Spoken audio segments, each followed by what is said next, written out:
Ça vous est peut-être déjà arrivé de fredonner une chanson dont vous avez oublié le titre ou alors dont vous ignorez carrément le nom, de faire une recherche et d'avoir des résultats qui n'ont rien à voir avec ce que vous voulez? Eh bien, bonne nouvelle, David va nous parler de l'évolution de cette recherche avec l'IA. Merci beaucoup. Bienvenue. Alors, si jamais vous étiez là pour le talk de Tan Lan d'Oublié, qui est sur le planning à propos de guide de survie du Jedi développeur quand la législation s'intéresse à l'intelligence artificielle, on va parler d'IA, on va parler de Jedi, mais ce n'est pas du tout le sujet. Okay, c'est changement de dernière minute. Donc, la recherche à l'ère de l'IA. Je vais vous parler d'un sujet que je connais depuis quelques années qui s'appelle Elasticsearch. Vous savez, c'est fait pour faire de la recherche. Et pour ceux qui ne connaissent pas, alors ça fait longtemps que ce projet existe. Ça fait 15 ans et 25 ans pour le projet Lucene, qui est la bibliothèque qu'on utilise dans Elasticsearch et qui permet d'avoir ces fonctionnalités de recherche. Quand on veut faire de la recherche, on doit indexer du contenu. Je vais prendre en exemple cette phrase qui est « Ce ne sont pas ces droïdes-là que vous cherchez ». Quand vous voulez indexer ce texte ou chercher pour ce texte, vous allez passer par ce qu'on appelle une phase d'analyse de texte qui est composée de différents éléments. Il y a du filtrage de caractères, il y a quelque chose qui s'appelle un tokenizer, et puis ensuite pour chacun des tokens, on va passer par des filtres, et qui va transformer le texte que vous voulez indexer ou le texte que vous voulez chercher en quelque chose d'autre. Alors concrètement, ça fait quoi ? HTML strip, il va enlever les balises HTML, donc il va produire une autre phrase. Le tokenizer standard qui est utilisé par défaut, il va découper aux espaces, enlever le symbole de ponctuation, le petit point qui est à la fin, et puis il va fabriquer chacun de ces tokens. Et pour chacun des tokens qu'on a ici, on va les passer par des filtres. Donc on va faire du lowercase, on va tout mettre en minuscule. Puis ensuite, on va faire du stop word. Donc on va enlever les mots courants de la langue anglaise, ici en l'occurrence. Et puis ensuite, on va faire du snowball. Alors là, c'est pour prendre les versions singulières des mots et puis voir les infinitifs des verbes. Donc, on va avoir à la fin draw id you look. Et ce qu'on va indexer dans Elasticsearch, ou ce qu'on va chercher si on cherche avec ces mots-clés-là, en fait, c'est draw id you look. Ce qu'on a envoyé à l'indexation, ce ne sont pas ces droïdes-là que je cherche. Et ce que j'ai indexé, ce sont ces droïdes-là que je cherche. Okay, on est d'accord que ce n'est pas du tout la même chose. Il n'y a pas le même sens. Ça, c'est ce qu'on appelle la recherche littérale, mot à mot, par mots-clés, etc. Et c'est ce qu'on a toujours fait pendant des années. Mais la recherche sémantique et la recherche littérale, c'est absolument pas du tout la même chose. Alors vous savez, Elasticsearch est fait pour faire de la recherche, mais peut-être que vous ne savez pas encore, ou en tout cas vous allez peut-être l'apprendre aujourd'hui, qu'Elasticsearch est aussi fait pour faire de la recherche vectorielle. Alors, qu'est-ce qu'un vecteur ? Qui connaît ce film ? Alors c'est soit les plus vieux, soit ceux qui aiment les nanars, au choix. Effectivement, c'est Airplane, y a-t-il un pilote dans l'avion ? Film que j'adore, qui est complètement stupide, mais vraiment j'adore ce film. Alors, qu'est-ce qu'un vecteur ? Je vais représenter des données, je veux caractériser des données suivant ici une dimension. Je veux savoir si mon image que je représente, elle est réaliste ou est-ce que c'est plutôt un cartoon. Donc sur cet axe, je vois que j'ai mis la princesse Leia à gauche, elle est complètement réaliste, et puis j'ai Dark Vador à droite en forme de vectoriel qui est complètement cartoon. Évidemment, je veux représenter plusieurs dimensions, donc je veux en avoir une autre. Est-ce que c'est humain ou une machine ? Alors Leia, complètement humaine, ok, elle va être en +1 sur l'axe des Y. Dark Vador, coupé en deux, on va mettre 0 en valeur au niveau de l'axe des Y. L'idée de tout ça, c'est de grouper des données dans ce qu'on appelle l'espace d'embedding. Donc je vais rajouter d'autres données, je vais rajouter Luke, complètement réaliste, mais avec la main coupée. Donc hop, on met 0,8 en valeur sur l'axe des Y. Puis je vais rajouter Obi-Wan Kenobi sous forme de cartoon à cet endroit-là.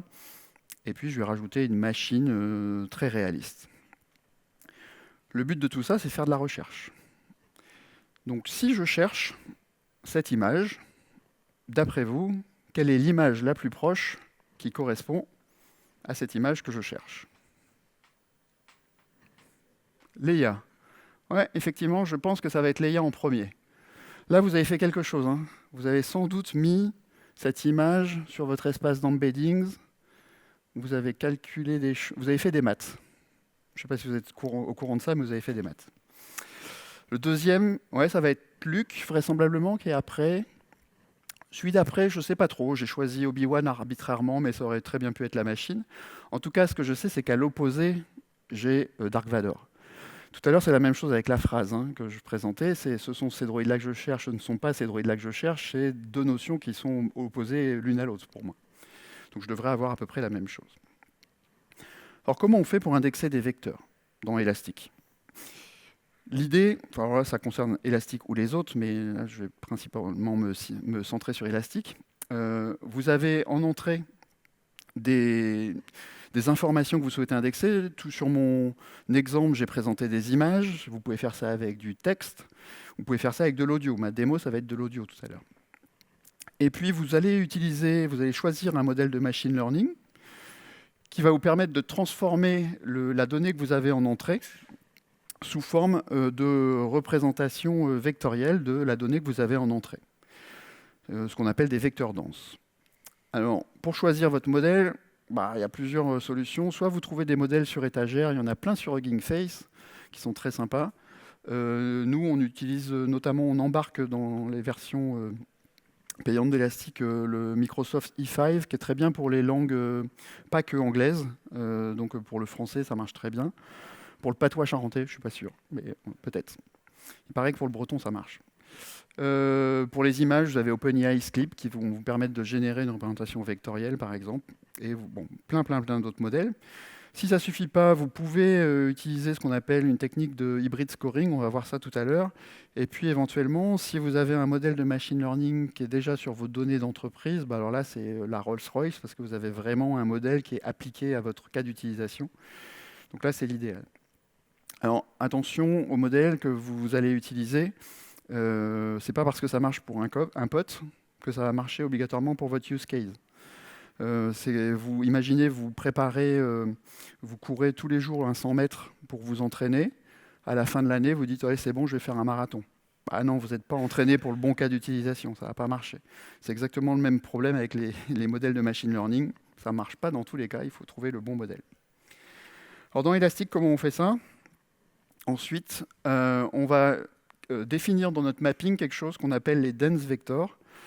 Donc j'ai un champ description qui est de type texte. Là-dedans, c'est ce qu'on va faire de la recherche littérale, mot à mot. Le premier truc que j'ai présenté, ce ne sont pas ces droïdes-là que je cherche, c'est là-dedans que ça va se passer, cette partie analyse de texte. Mais j'ai un autre champ qui s'appelle desk_embedding, qui est de type dense vector. Et c'est là-dedans que je vais pouvoir stocker des vecteurs denses dans Elastic. Donc une indexation, ça se passe comment dans Elastic? Classiquement, c'est je prends un document JSON, je l'envoie vers Elasticsearch, c'est le document que vous voyez à droite qui représente ma donnée qui est à gauche, où j'ai par exemple dans mon champ description, j'ai la description de mon produit sur mon site marchand, et c'est ce que je veux ici indexer.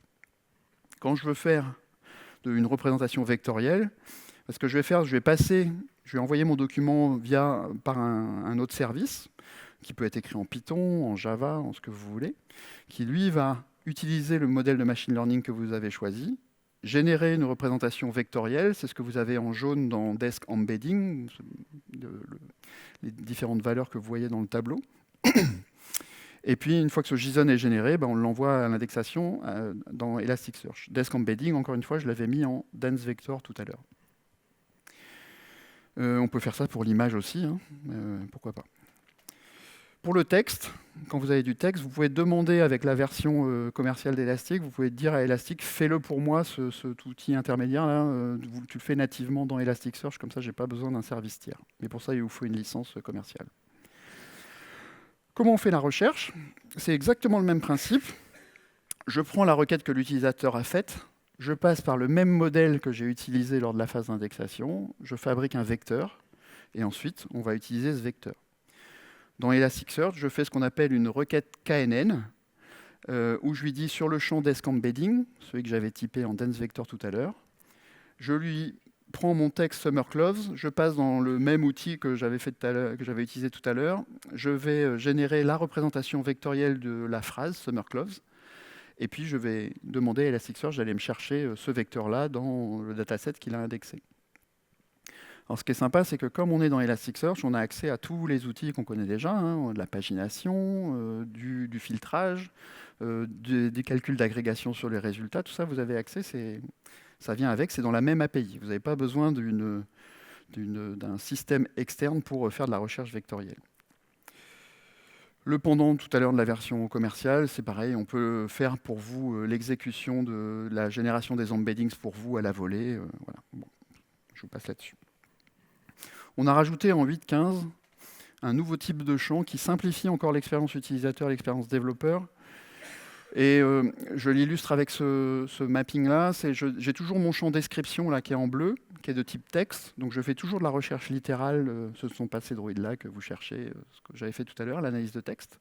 Et je lui dis à la volée, lors de l'indexation, tu vas copier le contenu du champ description dans le champ qui s'appelle desk_embedding.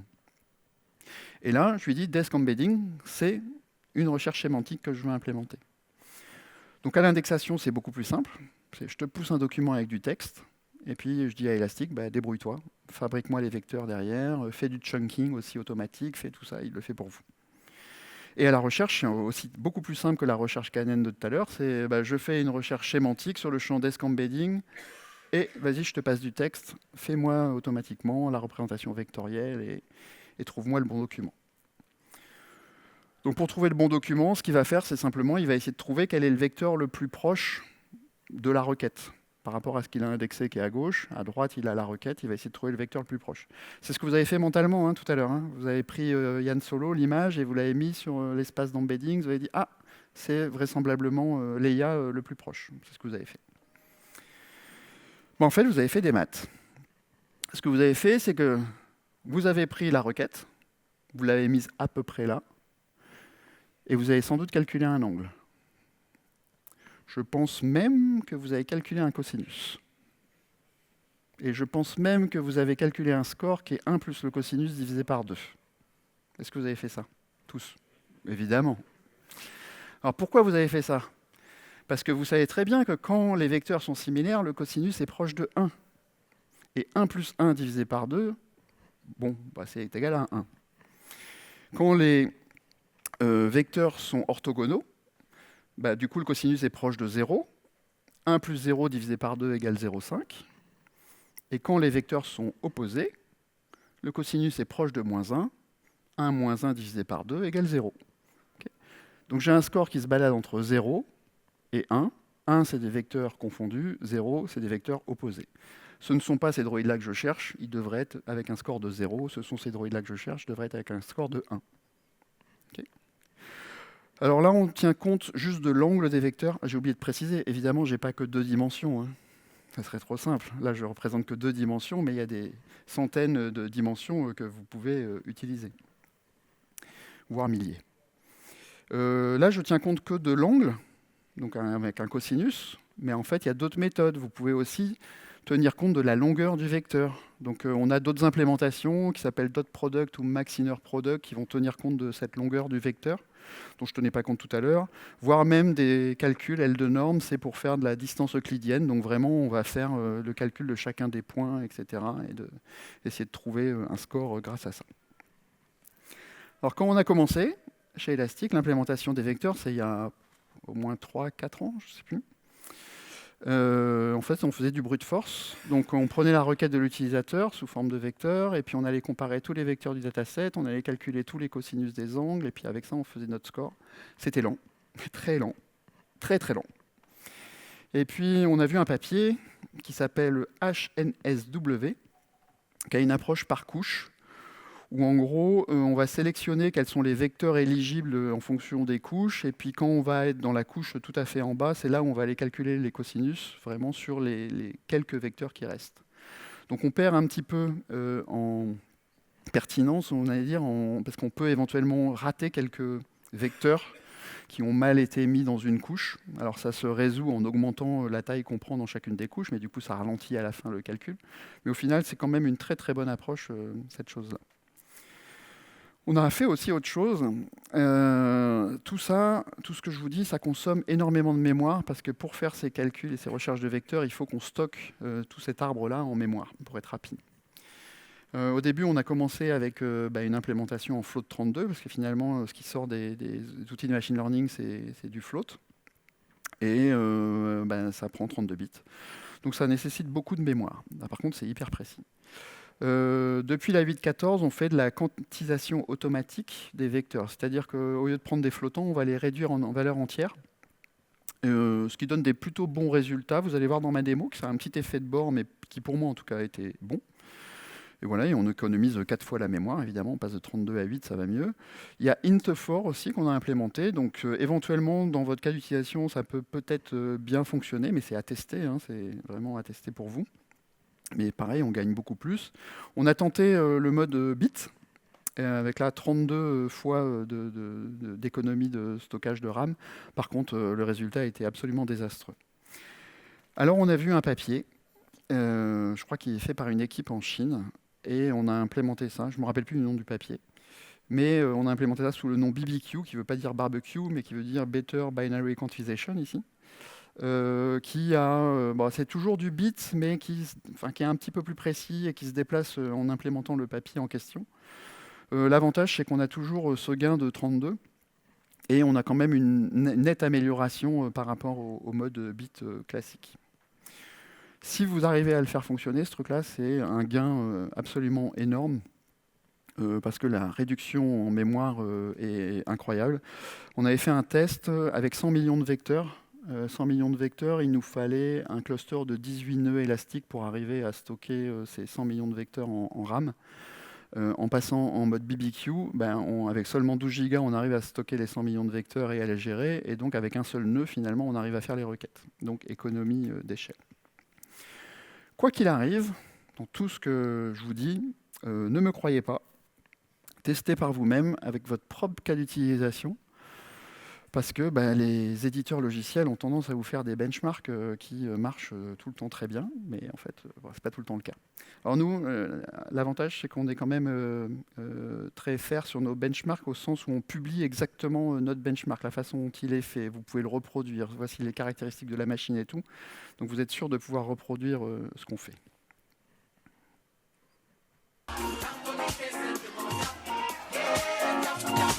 Ça permet de danser. Qui était là hier soir? Voilà, bon, j'ai fait un peu ça. Avec Laurent aussi. C'est mon podcast, si ça vous intéresse de voir. J'ai d'ailleurs publié une partie du set d'hier qui est publiée sur le podcast, donc si ça vous intéresse. Tout ça pour parler de musique. Je vais vous faire une démo sur de la musique. Donc j'ai pris des fichiers audio qui sont stockés là sur mon disque dur. C'est ce qu'on voit à gauche. Je vais utiliser un modèle de machine learning qui va me générer une représentation vectorielle de chacun de ces fichiers audio. Je vais indexer ça dans Elasticsearch. Puis ensuite, je vais chanter une chanson. Je vais fredonner une chanson. Cette chanson, je vais la faire passer par le même modèle de machine learning. Je vais faire une recherche KNN, ce que je vous ai dit tout à l'heure, et puis je vais voir quels sont les résultats les plus proches. C'est un petit peu le spoiler que tu avais lancé tout à l'heure, Vanessa. Alors, faisons ça. C'est ici. J'ai un notebook. Je vous partagerai à la fin le QR code de mes slides et des ressources qui permettent d'accéder à tout ça. J'ai importé des bibliothèques. Vous voyez assez bien? Ça va? Ouais. J'ai importé des bibliothèques, et notamment donc Elasticsearch et tout ça, mais surtout, depuis cette bibliothèque PanInference, là, j'ai importé un truc qui est audio tagging. Et c'est là où il y a le modèle de machine learning qui me permet de faire la transformation de mon son audio en représentation vectorielle. C'est-à-dire que l'intelligence, elle est là. Elle n'est pas dans Elasticsearch. Elasticsearch, il est juste rapide à faire des recherches de vecteurs, okay, mais il n'est pas intelligent. Donc, qu'est-ce que je fais? Je charge le modèle. Alors, je vais commencer par essayer de me connecter à Elastic, en vérifiant que ça marche. Ok, donc je suis bien connecté à Elastic, je tourne sur un truc serverless. Si ça vous intéresse, vous venez voir à mon stand, j'ai un stand là-bas.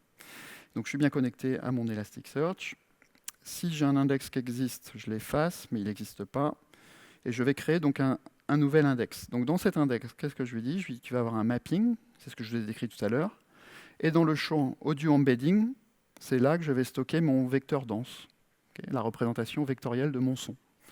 Plus d'autres données, type keyword, type texte, là où je fais de la recherche full text, pourquoi pas. Je ne vais pas m'en servir ici, mais c'est pour vous montrer que vous mélangez un petit peu tous les concepts que vous connaissez déjà.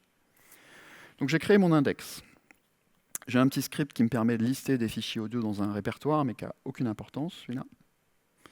Celui-là est plus important. J'ai cette méthode, getEmbedding, qui porte bien son nom. depuis un fichier audio, tu vas charger le fichier audio, et puis tu vas appeler mon modèle de machine learning, et tu vas faire l'inférence. Donc calcule-moi la représentation vectorielle de mon son audio. Et c'est ce que je renvoie. Pour indexer dans Elasticsearch, c'est ce que je vous ai dit tout à l'heure, mais là en version Python, hein, j'appelle la méthode index. Je vais indexer dans un index particulier. Voici le JSON que je veux envoyer. Et dans Audio Embedding, je vais mettre la représentation vectorielle de mon son, plus les métadonnées de mon son, c'est ce que je fais. Et la recherche, je vous l'ai dit aussi tout à l'heure, c'est une recherche KNN sur le champ Audio Embedding, et je vais lui passer en paramètre la représentation vectorielle du son que je cherche. Okay. Je fais un petit truc, je booste ici par 100 le résultat. C'est juste un hack pour dire je vais vous afficher un pourcentage de match en multipliant par 100, parce que mon score va entre 0 et 1. Si je multiplie par 100, bon, j'ai entre 0 et 100. Et puis ça sert juste à afficher les résultats. Alors, je liste mes fichiers audio. Voilà, j'ai pas beaucoup de fichiers audio, mais voici les fichiers que j'ai sur mon disque là.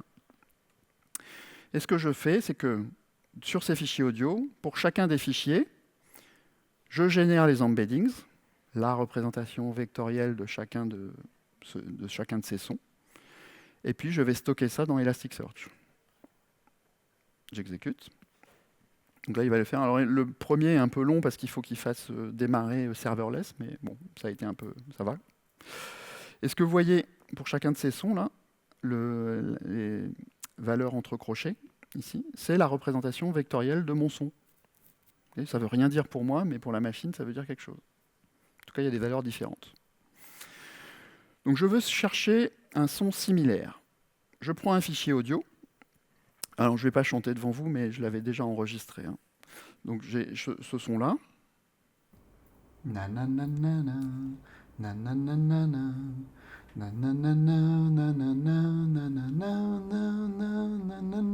Bon, sur la fin, ça pique. Mais bon, quel talent. Sur ce fichier audio, je vais générer les embeddings. Donc je fais la représentation vectorielle de ce son. Et puis j'appelle ma requête avec cette représentation vectorielle. Ça me donne une réponse. Et je vais afficher la réponse. Donc voici ma réponse. Alors sans surprise, le premier en haut de ma liste, c'est moi-même, puisque je me suis indexé tout à l'heure. Mais je vous ai parlé tout à l'heure qu'il y a une petite approximation dans Elastic. Avant, j'étais à 100% de moi-même, égal à moi-même. Mais maintenant, avec l'approximation en entier, j'ai perdu un petit peu en précision. C'est pas grave, parce que je suis toujours en haut de ma liste. Donc même si j'ai perdu de la précision, en fait, bon, pour moi, pour mon use case, ça ne change pas grand-chose. Puis ce qui est important, c'est qu'à 94,5%, là, j'ai le deuxième son, qui est celui qui m'intéresse le plus, c'est celui-là. Et je vais l'exécuter.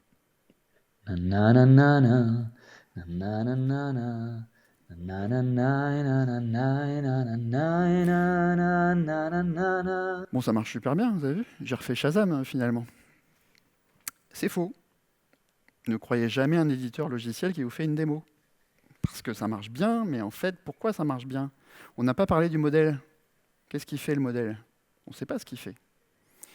Et en fait, si vous allez voir le GitHub du projet qui a fabriqué ce modèle, ils vous disent en gros quelles sont les caractérisations du son qu'ils ont faites. On ne parle pas de musique, on ne parle pas des notes, on ne parle pas du nombre de battements par minute, on ne parle pas de tout ça.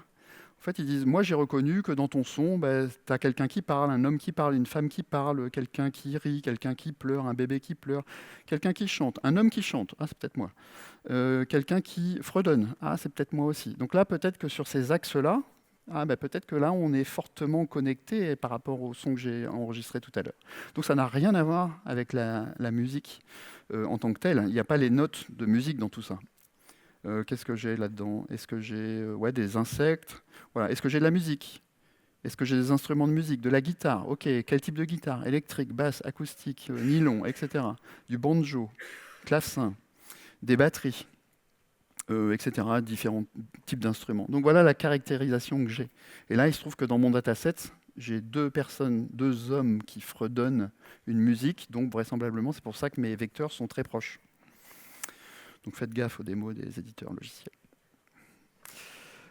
Deuxième son, celui-là.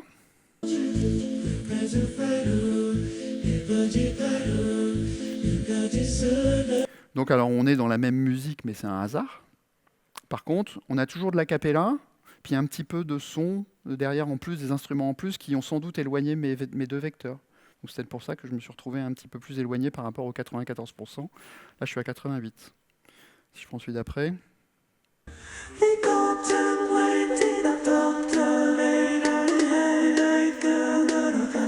Donc musicalement, il n'y a rien à voir, hein, okay, mais c'est toujours de la cappella avec un petit peu de batterie, donc on est assez proche du précédent finalement, 85-88%.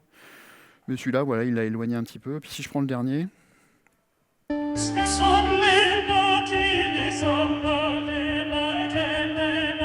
Donc la première fois que j'ai fait ce test, je me suis dit, tiens, j'ai une voix de chanteur d'opéra quasiment, c'est cool. Mais en fait, non, pas du tout. Vous avez compris le modèle, ça n'a rien à voir avec tout ça. Ça va pour cette démo-là? Super. Alors reprenons. J'ai jusqu'à 15h45, je crois, il me semble, de mémoire. 50. On a fait de la recherche lexicale mot à mot, tout à l'heure, avec des termes. On a fait de la recherche vectorielle. Bah, pourquoi pas faire les deux en même temps? Donc c'est ce qu'on appelle la recherche hybride. Et la recherche hybride, ça consiste à prendre le score basé sur les termes avec le score sur la recherche hybride, et puis on fait une recherche avec les deux. Comment on fait? Je fais ma recherche de summer clause dans le champ description, et puis je fais la recherche de summer clause dans le champ desk embedding avec la recherche sémantique. Je vous ai dit que la recherche sémantique, ça donne un score vectoriel entre 0 et 1. Donc là, j'ai boosté par 100 pour essayer d'avoir à peu près des trucs similaires. On verra que ça ne marche pas nécessairement bien. Mais en tout cas, ça peut être une solution et donner un résultat. Je vous ai parlé des vecteurs denses, mais en fait, on supporte aussi un autre type de vecteurs dans Elastic qui sont les vecteurs éparses. Alors, qu'est-ce que c'est que ce truc-là? Dans le mapping, ça se fait avec sparse vector. Et l'idée, c'est que si vous passez un texte qui est « ce ne sont pas ces droïdes-là que vous cherchez », par exemple, quand vous allez indexer ou chercher ce texte, on va générer des vecteurs éparses. Éparses, ça veut dire que le nombre de dimensions n'est pas fixé à l'avance. Et en gros, on va fabriquer des tokens et avec la valeur pour le vecteur. J'aime bien comparer ça avec, en gros, c'est une liste de synonymes pondérés. Okay, les synonymes dans Elastic aujourd'hui, ils sont vraiment bêtes et méchants, c'est synonyme ou pas synonyme. Bon, là, c'est plus ou moins synonyme, si vous voulez. J'aime bien le voir comme ça. Le gros intérêt de la recherche éparse, c'est que Lucene, ça fait 25 ans qu'il sait faire de la recherche avec des mots, avec des termes, et il est très rapide pour ça. Et donc, faire de la recherche avec des termes et booster chacun des résultats, ça se calcule très vite, et beaucoup plus vite que la recherche vectorielle. Donc, c'est aussi une stratégie que vous pouvez avoir. Chez Elastic, on édite un modèle qui est dans notre version commerciale qui s'appelle Elser, qui génère justement ces sparse vectors. Attention, marche très bien pour l'anglais, ça ne marche pas pour les autres langues, ça ne marche pas très bien pour le français, donc je vous déconseille pour le français. Mais si vous n'avez que de l'anglais, ça peut être très utile. Donc on a là, on va dire qu'on a trois possibilités de faire de la recherche finalement. On peut faire de la recherche basée sur les termes, la recherche basée sur les vecteurs denses, la recherche basée sur les vecteurs éparses. Chacun va nous fabriquer des résultats. Et tout à l'heure, on a vu qu'on faisait du boost. En fait, on peut avoir un problème avec le boost. Je vais prendre les deux premiers cas, je vais prendre basé sur les termes et basé sur les vecteurs denses. Si je prends le score qui est fourni nativement, je vous ai dit que les vecteurs denses, ça va entre 0 et 1. Bon, c'est ce que je vois ici. Le score basé sur les termes, BM25, ça va entre 0 et je ne sais pas. Je ne sais pas quelle est la valeur limite. Ça peut être très haut. Si je multiplie par 100, mon document A qui est à gauche sur les dense vectors, son score, ça va être 100. 100, je ne vais pas du tout le voir dans la liste des BM25 parce qu'il va être écrasé en fait. Donc il faut modifier cette valeur de score. Plutôt que de faire ça, vous pouvez implémenter un truc qui s'appelle le RRF, qui dit « je ne tiens pas compte des scores, mais ce qui m'intéresse, ça va être le rang dans chacun des algorithmes ». Et je vais appliquer cette méthode mathématique qui est très simple en fait. Je calcule le rang du document A dans dense vector, il est en position 1, le document B est en position 2, le document C est en position 3, etc. etc. Je fais la même chose pour BM25, le document C est en position 1, le document A est en position 2, etc. etc. Okay. Et puis j'ajoute une valeur, 60. On a trouvé que 60 c'était bien, par défaut. Vous pouvez le changer, mais nous, ça marche bien. Je ne sais pas pourquoi, mais ça marche bien. Et puis vous faites la même chose sur l'autre, et puis vous faites des additions. Je prends le document A, je fais 1 sur 61 plus 1 sur 62, ça donne une valeur. Si je compare avec le document C, c'est 1 sur 63 plus 1 sur 61, ben, ça donne une autre valeur. Autrement dit, plus vous allez avoir des documents placés haut dans l'algorithme, dans les différents algorithmes de ranking, plus ils vont sortir souvent, quel que soit le score que vous aviez calculé, plus ils sont hauts dans la liste, ben, plus ils vont être pertinents. Donc c'est ce que fait ce truc RRF. Donc vous faites un appel de recherche avec vecteur dense, un appel de recherche avec vecteur, pardon, pas avec vecteur, avec recherche lexicale. Et puis bah, vous faites ce calcul et voilà. Vous pouvez faire un un multi-search dans Elasticsearch qui vous permet de faire ça en un appel et vous faites ce calcul dans votre interface. Si vous avez la version payante, on peut le faire pour vous. On a un truc qui s'appelle le RRF. Vous donnez tous vos petits bouts et puis nous on fait le ranking pour vous. Pour l'instant c'est dans la version payante. J'ai bon espoir qu'un jour ça passe dans la version gratuite. Mais on est en train de discuter de ce sujet avec les collègues. Est arrivé un jour ChatGPT. Et puis, bah, les moteurs de recherche ont commencé à se dire « Ah là là, on va tous mourir, c'est affreux !» Enfin, non, vous n'avez pas dit ça chez Google? Si. On va tous mourir parce que ChatGPT va tous nous écraser. Qu'est-ce qui s'est passé? Quand vous faites du ChatGPT ou consort, en fait, vous allez poser votre question au LLM, qui a été entraîné sur de la donnée Internet publique, et il va vous donner une réponse.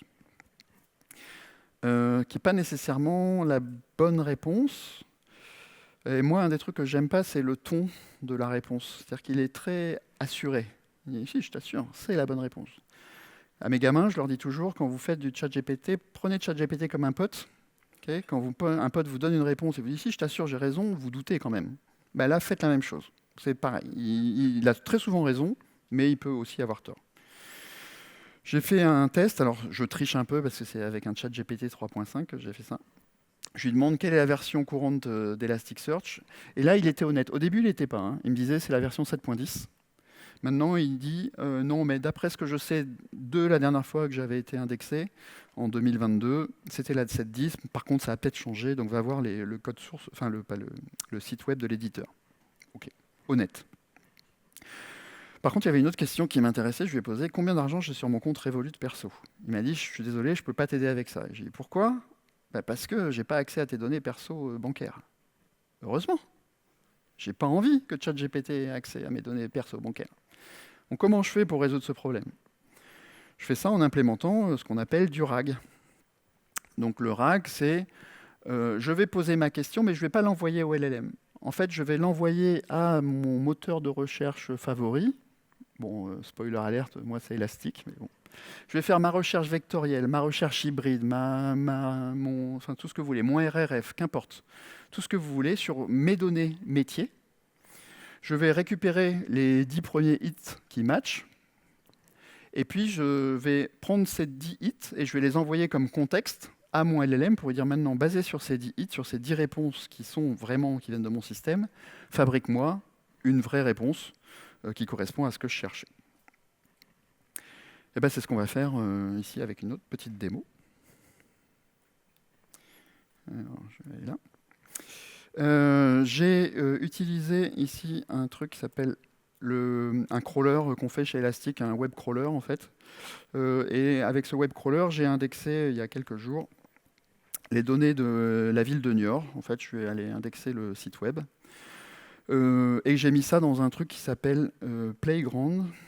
Alors, je l'ai inséré dans mon index ici, crawler Niort. Et ici, vous avez un truc qui s'appelle Playground. Et Playground va me permettre de discuter avec mes données, en fait, et avoir une sorte d'agent conversationnel. Donc, j'ai connecté, ici, j'ai utilisé OpenAI, mais ça pourrait être d'autres. Je crois que j'en ai connecté qu'un, mais vous pouvez gérer plusieurs connecteurs. Et voilà, je lui ai dit, tu es un assistant de la mairie de Niort et tu dois aider les usagers dans leur démarche. Réponds comme un chevalier du Moyen-Âge en commençant chaque phrase par « cher aventurier ». Pourquoi pas. Et donc, ce que je lui ai dit, tu vas me récupérer à chaque fois 5 documents. Donc, c'est les fameux documents que je récupère d'Elastic avant de les envoyer au LLM. Okay, et voici les champs sur lesquels tu peux bosser. Donc, vous voyez, mon champ sémantique, tout à l'heure, où je disais on fait de l'inférence dessus, mais il fait aussi du chunking automatique de votre texte et ce genre de choses. Là, j'ai rien fait, moi. Donc, on peut lui poser une question en langage naturel. Que faire à Nantes? Nantes. Pourquoi j'ai mis Nantes? Mais corrigez-moi quand je fais des bêtises, dites donc. On est à Niort. Ok. Ah, bon, vous voyez, ça m'intéresse du coup, finalement, la réponse. Il me dit, cher aventurier, je suis assistant de la mairie de Niort et je suis ici pour t'aider dans des démarches concernant cette noble cité. Donc, pour des informations sur Nantes, je te conseille de consulter autre chose. Ok. Puisse ta quête être couronnée de succès. Ah, c'est sympa. J'ai pas fait exprès mon erreur. Donc, que puis-je faire à Niort? Donc, il va interroger. Alors, vous avez vu quand même pour Nantes ici, parce que puis-je faire à. Il a peut-être trouvé quand même des termes qui correspondaient. Et il a quand même envoyé 5 documents au LLM. Mais le LLM, c'est lui ensuite derrière qui a dit non, mais en fait, par rapport au contexte, ça n'a pas de valeur les documents que tu m'as envoyés. Que puis-je faire à Niort? Il me dit voilà, à Niort, il y a maintes activités et lieux à découvrir. Je ne sais pas si c'est vrai. Découverte du patrimoine, oui, ça sans doute, etc., etc. Et puis ici, vous avez aussi les citations d'où ça vient, ce bout-là. J'ai rien fait, hein, moi. Honnêtement, j'ai vraiment pas fait de code et j'ai absolument rien fait. Quels sont les événements à venir? Je sais pas s'il va réussir. Vous avez une question à préparer pour le chat? Non, il faut que ça... Oui, c'est bon. Ah, il me l'a dit. Ouais. Hier, il m'avait fait une liste. Ah, je lui avais dit, je crois, fais-moi une liste des événements. Et il m'avait donné les dates et tout ça. Ouais, ok. Visite guidée à Niort, 31 mai, etc., etc. Je ne sais pas si c'est vrai. Hein. J'espère que c'est vrai, les réponses. Mais c'est ce que vous avez. Puis une autre question qui m'intéresse. Qui est Thomas Pesquet?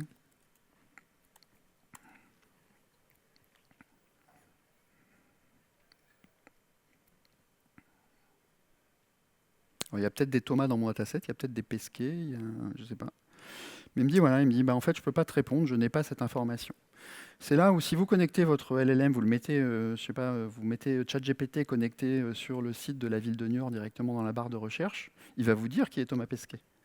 Mais ça n'a aucun rapport avec Niort. Enfin, dans le contexte qu'on a, ça n'a aucune valeur, ce truc-là. Donc là, l'intérêt, c'est que vous avez ramassé un contexte qui est vraiment précis sur des données métiers, éventuellement filtrées. Je suis RH, j'ai le droit de voir certains documents. Je suis pas RH, j'ai pas le droit de voir d'autres documents. Et donc, Elastic, c'est filtrer les documents, évidemment, sur lesquels vous bossez. Alors, petit truc, c'est sympa, Playground, ça vous permet aussi d'avoir un code qui est automatiquement disponible. Alors là, c'est juste en Python. Mais ça vous donne voilà, un clé que vous pouvez faire copier-coller de ce code-là dans un notebook Python. Et voilà, ça va vous marcher. Vous voyez le prompt qui a été fait. Donc il y a des trucs qu'on a rajoutés nous, ici, là, blablabla. Et puis ça, vous pouvez le modifier. Et vous avez la version aussi avec Longchain, pourquoi pas, si vous voulez. Et on fait du RRF, là, tiens d'ailleurs, ce que je vous ai dit tout à l'heure. Ouais, du RRF, Retrievers, avec 2 recherches sur le body et sur le titre en sémantique. Ok. Je pense que c'est tout ce que je voulais vous dire là-dessus. Alors, vous vous rappelez de ma question? Combien j'ai d'argent sur mon compte Revolut? Et un jour, j'ai un de mes collègues qui est solution architect, je crois, aux US, et qui a fait une démo pour un de ses clients bancaires, justement, et où il voulait résoudre ce problème-là. Donc là, il a fait une petite démo où il dit « Je tape des mots food and groceries, je cherche, ça marche pas du tout, parce qu'on fait de la recherche basée sur les termes, j'ai pas les mêmes termes. Je fais de la recherche vectorielle avec food and groceries. Maintenant, c'est de la recherche sémantique, donc j'ai des réponses. Très bien. Et étape d'après, je fais un agent conversationnel, donc je lui dis combien j'ai dépensé chez Spar. On fait la recherche vectorielle et on demande au LLM de nous fabriquer une vraie réponse. Okay. Et donc finalement, j'ai résolu mon problème de si Revolut a envie d'implémenter ça, ils peuvent le faire sans envoyer toutes mes données, toutes mes transactions bancaires à ChatGPT. Donc j'espère que vous aurez compris à la sortie de cette présentation que Elasticsearch est aussi fait pour faire de la recherche sémantique, au-delà de la recherche textuelle dont vous avez entendu parler depuis des années. Vous retrouverez les slides, le lien vers le podcast aussi, je crois, le lien vers les démos à partir de ce QR code, et puis je vais publier ça sur mes réseaux sociaux tout à l'heure. Je vous remercie.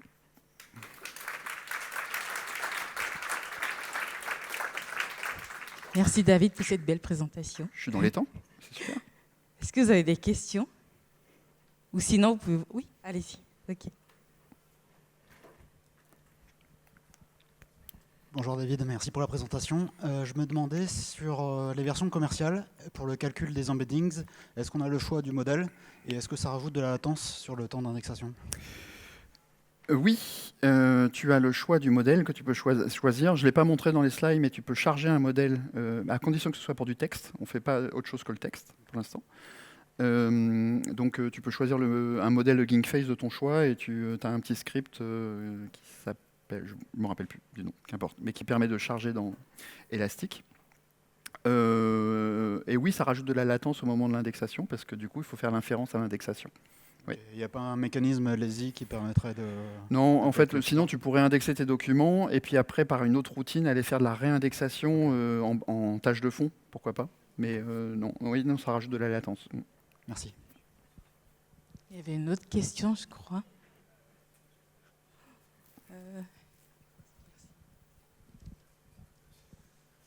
Au niveau du RAG, quand vous retournez la réponse, est-ce qu'il y a des risques d'hallucination de la part du LLM? Alors, il peut, des fois, parce que le LLM ne respecte pas le prompt qu'on lui donne. Et ça m'est déjà arrivé, quand je disais « Qui est Thomas Pesquet ?», qu'il me réponde quand même en me disant « Voilà, je sais qui c'est un astronaute français, et blablabla ». Donc, il peut quand même halluciner, mais ça, c'est en fonction du LLM qu'on choisit. Il y a des LLM qui vont dire « Non, non, mais moi, je vais respecter absolument le prompt que tu me donnes ». Il y en a d'autres qui vont dire « Ah non, je vais quand même essayer de le faire ». Donc, c'est ça le prompt engineering, je crois, hein, c'est d'arriver à trouver le bon prompt qui correspond bien à ton cas d'utilisation. Ça peut arriver. Moi, maintenant, dans mes démos, je ne l'ai plus. Honnêtement, ils ont dû corriger des trucs dans OpenAI qui font que ça hallucine plus.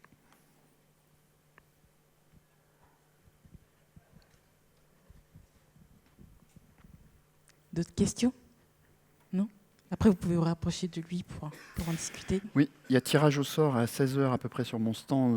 Vous recevrez des mails pour ceux qui ont participé. Ceux qui n'ont pas encore participé, vous pouvez aller sur le stand et scanner le Kahoot, le lien Kahoot pour participer au tirage au sort. Et puis, c'est à 16h le tirage au sort à peu près. Enfin, le temps que je sorte de la salle et que j'aille faire le tirage au sort. Ben, merci, bonne journée.